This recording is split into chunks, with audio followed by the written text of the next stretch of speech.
ایک امام مسجد کے گھر میں بچہ پیدا ہوتا ہے، اس کو وہ قرآن پڑھاتا ہے، وہ کوشش یہی ہوتی ہے کہ جو مصلی اس نے چھوڑا ہے نا وہ سنبھال لے اور امام مسجد بن جائے۔ ایک ڈاکٹر کے گھر میں بچہ پیدا ہوتا ہے، اس کی کوشش ہوتی ہے کہ جو میرا ہاسپٹل بنا ہوا ہے، جو مریض میرے بن گئے، میرا بچہ آ جائے اور یہ سارا کچھ سنبھال لے۔ ایک وکیل یہی کرتا ہے، ایک دکاندار وہ یہی کرتا ہے، ایک کاروبار والا یہی کرتا ہے۔ تو یہ تو فیصلے قدرتی ہیں۔ ایک شخص ہے وہ ارب پتی کے گھر میں پیدا ہوا ہے تو وہ ارب پتی ہی ہے، اور ایک ایسا ہے جو ایسے گھر میں پیدا ہوا ہے جہاں روٹی نہیں پیدا ہوتی تو وہ ویسے ہی فقیر ہے۔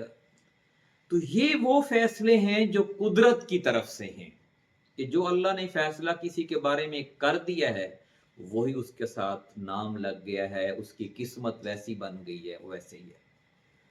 تو جو فیصلے قدرت نے کیے ہیں تو پھر اس میں ہمارا کیا قصور ہے، یا اس کا کیا قصور ہے جو کافر کے گھر میں پیدا ہوا اور وہ جہنم کی آگ میں ہمیشہ ہمیشہ جلے گا، اور ایک مسلمان کے گھر میں پیدا ہوا ہے اور وہ جنت کے مزے کرے گا۔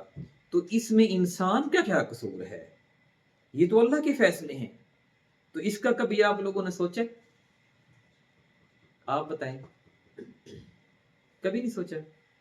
نہیں، آپ سوچیں، ہو سکتا ہے کہ ہم جس مذہب کو فالو کر رہے ہیں یہ مذہب ہی غلط ہو، عیسائیت صحیح ہو، یہودیت صحیح ہو، بدھ مت صحیح ہو، ہندو مت صحیح ہو۔ ہم کیسے کہہ سکتے ہیں کہ یہ مذہب ٹھیک ہے؟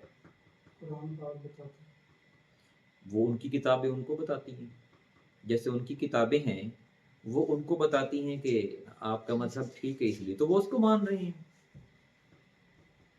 ہماری کتاب، ہم قرآن پاک میں تو بہت کم لوگ ہیں جنہوں نے قرآن کو سمجھ کے پڑھا ہوگا۔ میرا یہ خیال ہے کہ شاید معاشرے میں 1% ہی نہیں ہے جن کو قرآن جنہوں نے سمجھ کے پڑھا ہوگا۔ وہ تو سنی سنائی باتیں ہوتی ہیں، لوگ فیس بک پہ پڑھ لیتے ہیں، انٹرنیٹ پہ پڑھ لیتے ہیں، یا جمعے میں جا کے سن لیتے ہیں، یا دوستوں سے سن لیتے ہیں، اور وہ من گھڑت احادیث لوگ ایک دوسرے کے آگے شیئر کرتے رہتے ہیں، وہ دیکھ لیتے ہیں، یا کچھ اسکالرز ہیں ان کے بیان سن لیتے ہیں۔ تو وہ تو ظاہر ہے آپ کو وہی بیان سنائیں گے جس مسلک کے وہ ہیں۔ کبھی مسلمان یہ کہے گا کہ ہندو ٹھیک ہے؟ وہ تو کبھی بھی نہیں کہے گا۔ کبھی مسلمان یہ نہیں کہے گا کہ یہودی ٹھیک ہے، یا عیسائی ٹھیک ہے، یا فلاں ٹھیک ہے۔ وہ اپنے آپ کو ٹھیک کہے گا۔ کبھی عیسائی یہ نہیں کہے گا کہ مسلمان ٹھیک ہے۔ اگر وہ یہ کہہ دے کہ مسلمان ٹھیک ہے تو پھر وہ مسلمان ہی ہو جائے گا۔ تو پھر ہم آج جہاں پہ کھڑے ہوئے ہیں اس میں ہمارا کیا کردار ہے؟ اب آپ دیکھیں، ہم جس گھر میں پیدا ہوئے، میرے باپ کسان ہے، میرا والد، اچھا، مجھے وراثت میں جو ہے وہ زمیندارہ والا کام ملا، جانوروں والا کام ملا، فصلوں والا کام ملا، ٹھیک ہے۔ لیکن میں نے اپنی ایفرٹ سے اس کام کو پیچھے کیا، پڑھائی پہ توجہ دی، اور میں نے اپنا پروفیشن چینج کر کے آج میں مریضوں کا علاج کرتا ہوں۔ یہ ہے میری ایفرٹ۔ جس فطرت پہ میں پیدا ہوا تھا وہ فطرت تھی چارہ کاٹنا، جانور چرانا، فصلیں اکٹھی کرنا، یا جو بھی دیہات میں کسانوں کے کام ہوتا ہے وہ فطرت تھی۔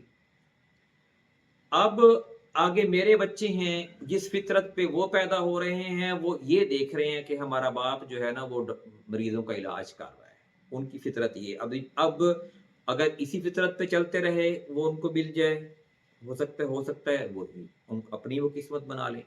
اس طرح آپ لوگوں کے والدین بھی کوئی نہ کوئی خاص کام کرتے ہوں گے، لیکن آپ نے ان سے دوسرا ایک آپ نے لیا اور آپ اس فیلڈ میں آ گئے جو آپ کو پسند تھا۔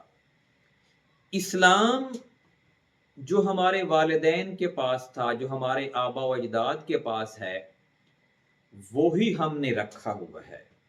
اس کی وجہ یہ ہے کہ ہمارے نزدیک اسلام کی ویلیو ہی نہیں ہے۔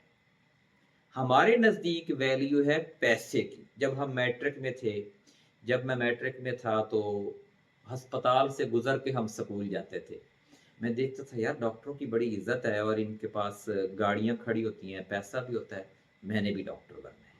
میں آپ کو ایک مثال دے رہا ہوں، ہو سکتا ہے آپ لوگوں نے بھی ایسے بھی پروفیشنلسٹ دیکھے ہوں۔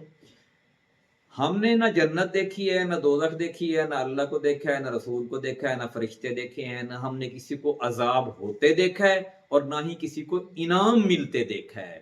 اس لیے ہمارا اس طرف رجحان ہی نہیں ہے کہ ہم اگر راہ راست پر چل پڑے تو ہمیں یہ ملے گا، اور راہ راست سے ہٹ گئے تو ہمارا یہ نقصان ہوگا۔ نہ ہمیں نقصان کا پتہ ہے، نہ ہمیں انعام کا پتہ ہے۔ ہم اتنے ہی کام معاشرے میں اچھے کرتے ہیں کہ جس کو لوگ دیکھ کر کہیں کہ یار نیک انسان ہے، اچھا بندہ ہے، اچھی بندی ہے، یہ اچھے لوگ ہیں، اچھا خاندان ہے اس کا، اور اتنی ہی برائیاں چھوڑتے ہیں کہ جن سے ہمیں نقصان بظاہر ہوتا نظر نہیں۔ اگر جس برائی سے ہمیں پتہ چل جائے نا کہ اس برائی، یہ برائی سامنے آ گئی تو میرا تو پھکا نہیں رہے گا، وہ ہم برائی نہیں کرتے۔ تو گویا ہم وہ کام کر رہے ہیں جو ہمارا معاشرہ کر رہا ہے، ہم نے خود سے اچھائی اور برائی کی راہیں متعین نہیں کی، جو معاشرے نے، بڑوں نے ہمارے لیے متعین کر دی ہیں، وہی ہمارے لیے راہیں ہیں۔